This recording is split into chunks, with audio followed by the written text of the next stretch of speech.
Hey guys, how's it going? Cheers for tuning into another video. So this one is predominantly centered around the DJI Pocket 3, and this video is to go over like making videos with it, but this concept of a video will be primarily focusing on audio with the Pocket 3. So if people have seen reviews in a lot of videos, and I certainly have, of the Pocket 3 in the last number of months it's been released, it is very much a very powerful tool for making videos of your vlogs, your daily life, your adventures. Very much why I've got this particular camera. I think some of the aspects that gets overlooked of this camera is using it as a main camera. Now this isn't my main camera. I do own a mirrorless camera to produce majority of my videos, but when I talk about something, when I want to make a video about something, I want to use those specific things for it. So if I'm talking about the Pocket 3, if I'm going to be centering around it, I'll be using it to record this video, which is what I'm using now. And also I am using the transmitter that came with the combo kit. This is a DJI transmitter. So this is what you're hearing now. Because I'm centering this video around audio, and I just want to let you guys know that all the DJI processing is off, the low cut is off, the noise suppression where applicable is off. So what this video is about, so I want to just, like I said, this is where people want to use this camera, the Pocket 3, as the main camera, where they do the podcasts, their main videos for whatever reason or whatever content that they do, and they want to use more professional audio equipment, I should say, as opposed to just a transmitter. Not to say the transmitter system, the wireless system, is actually bad. I think it's actually very good from what I've heard, from what I got myself, and also from other videos that I've seen online. If you're using the Pocket 3 as your main camera, but you don't want to use this for whatever reason, you want to use other audio devices, you want to use more audio devices. Now, I have made previous videos connecting various devices to the Pocket 3 to make it work. However, one of the things that I've kind of stumped me a little bit is connecting XLR interfaces, those type of microphone systems, audio systems, with the Pocket 3 without a secondary recording into a computer. So I'll go over all of that. So in this solution, you can see now I have switched microphones. This is the Rode NT1. This is the signature editions, in case you're wondering, in purple. So the way you're hearing this is actually the solution I'm using is actually using this microphone. It is going into the audio interface, and that interface is feeding directly-ish into the Pocket 3. So I am not recording the audio into the computer and syncing that with the scratch audio in the Pocket 3. You could easily do that, but I want to talk a little bit a bit later to the way I have this more specifically working. So with XLR microphones, they have to be connected to an audio interface to make them work and produce any sound for you to hear back. So I have this connected, to the audio interface. I have the audio interface having a speaker cable out of the speaker out. They use a headphone jack for this case as well. And it's connected directly into the transmitter by said speaker cable, and the wireless transmitter is then sending that signal into the Pocket 3 wirelessly. So I'm actually using the microphone port of the transmitter where you would typically put a lavalier, and I'm now utilizing it to actually send a signal out. So how does this work?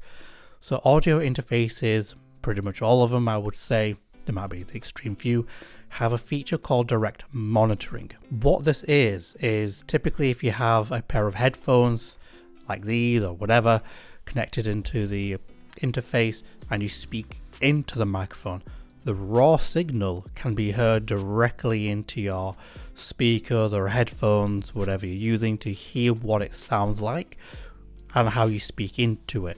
A lot of people use this to monitor their audio if it's too quiet, or if they hear any clipping if they go a bit too hot. So I'm using this feature to actually transmit the raw signal that I'm speaking into the microphone, and it's going through a speaker cable out of my interface to this. So this is how this is operating. Without the direct monitoring feature, I couldn't make this work. And for those that are wondering what my interface was, I've got the Focusrite 4th Gen 4i4, so that's my interface of choice. It's a little special in terms of its features, which I want to say that you could do everything without having your computer turned on, which the direct monitor feature is enabled while just the unit is powered on in some meaningful way. But this interface has some special features that I need my computer on for in order to conduct. But to reiterate, I am not recording this audio to the computer. Everything you're hearing is actually through the direct monitoring feature into the transmitter and what the Pocket 3 is recording in the video file itself. So why do you want to do this at all? I alluded earlier in this video regards to using the Pocket 3 as your main camera, or the main camera you want to use for whatever reason you have, down to yourself, but you still want to tie in the professional audio equipment, which some of these actually are, in complete honesty. And you care about a lot of audio rather than what kind of camera you actually use. But the Pocket 3 doesn't really make it easy to use equipment like this, and I've shown you the setup I'm using to make this work. But again, let's talk about why you want to use it. You want to use these type of equipment because of the way they sound, the way you can mold a sound in some particular instances, or a lot of instances, down to the user. You like the sound profile that certain microphones give to your voice and your acoustics. That is a very big factor, which is why I've picked these particular microphones, because they actually are quite flattering to my voice. Not to say the transmitter by itself and the connector lavalier that I have isn't good for my voice. These do a better justice, in my honest opinion, and they're better do because they're actually not that cheap. So these microphones can be used for podcasting, they can be used for professional singing. In fact, bands I listen to and I've seen like their behind the scenes for their auditions actually use a Rode NT1 for their auditions, so it is used professionally. Do indeed have their advantages over something like this, as opposed to just sound quality or sound profile.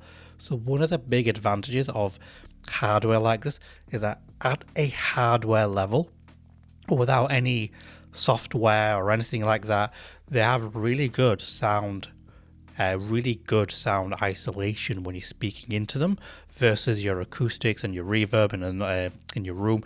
I've got a very reverby room. I've got some sound treatment, but I think the way they sound when you've actually engaged in a microphone properly, which is up to them, is that they do sound good.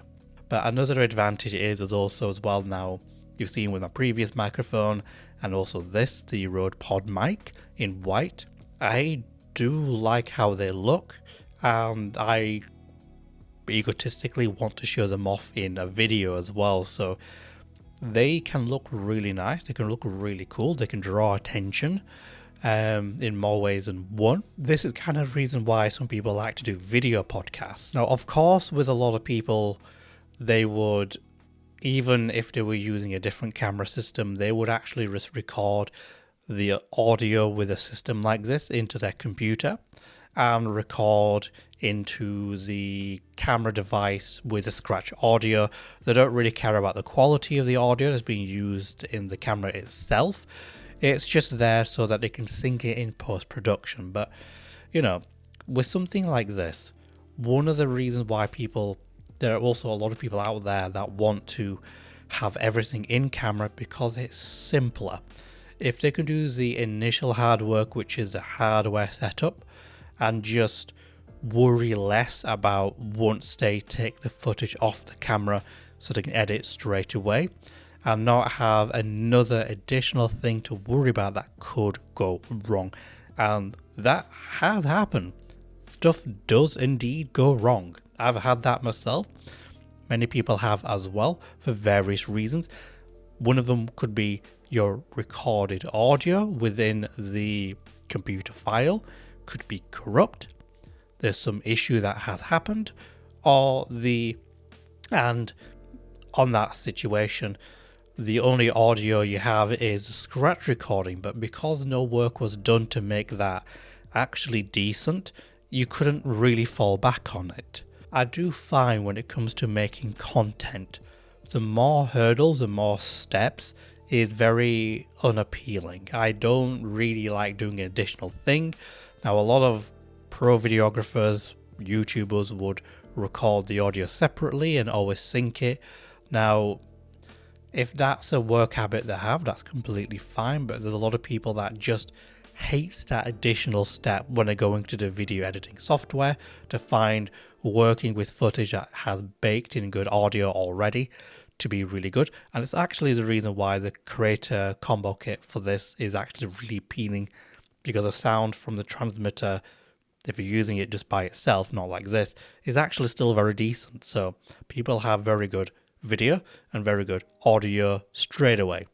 But what I'm doing here isn't the most elegant of solutions. And the reason being is, though like I said a bit earlier, that if you do the initial hard work, and this is a lot of setup actually to get this to work, there's still a lot of points of failure. So you still have your microphone, you can have your cable going into your audio interface, that's another point of connection. Then you have the speaker cable from the audio interface, and you've got to have the speaker cable connected to the transmitter, making sure the transmitter is on, has enough battery, and obviously the Pocket 3 also have space. And yeah, it just means you introduce a lot more variables and more things can go wrong.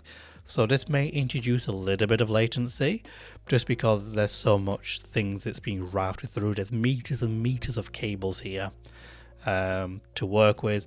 If it's near enough synced, it's actually very impressive with the system, but bear that in mind if you go this route. Expect some potential mild latency latencycycy. The other problem with this system is that I'm pretty sure that the Pocket 3 does still introduce baseline some processing.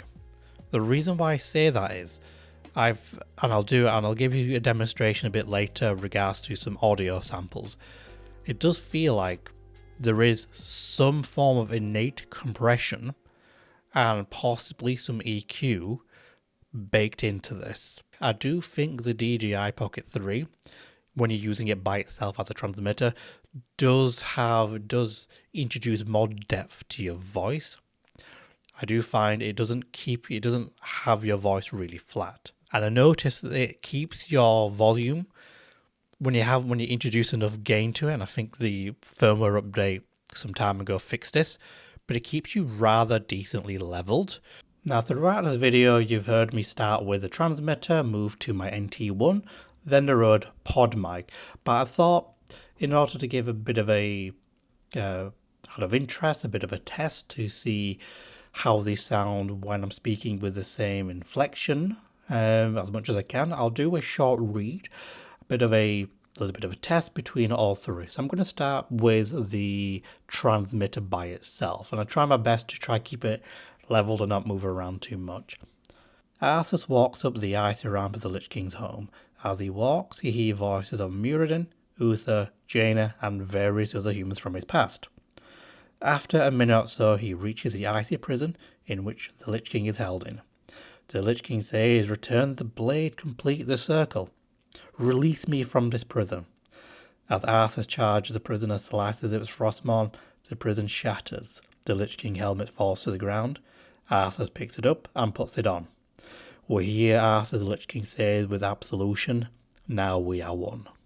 Arthas walks up the icy ramp of the Lich King's home. As he walks, he hears voices of Muradin, Uther, Jaina, and various humans from his past. After a minute or so, he reaches the icy prison in which the Lich King is held in. The Lich King says, "Return the blade, complete the circle. Release me from this prison." As Arthas charges the prisoner, slices it with Frostmourne, the prison shatters, the Lich King helmet falls to the ground. Arthas picks it up and puts it on. We hear the Lich King says with absolution, "Now we are one." Arthas walks up the icy ramp of the Lich King's home. As he walks, you hear voices in Muradin, Uther, Jaina, and various humans from his past. After a minute or so, he reaches the icy prison in which the Lich King is held in. The Lich King says, "Return the blade, complete the circle. Release me from this prison." As Arthas charges the prison and slices it with Frostmourne, the prison shatters, the Lich King helmet falls to the ground. Arthas picks it up and puts it on.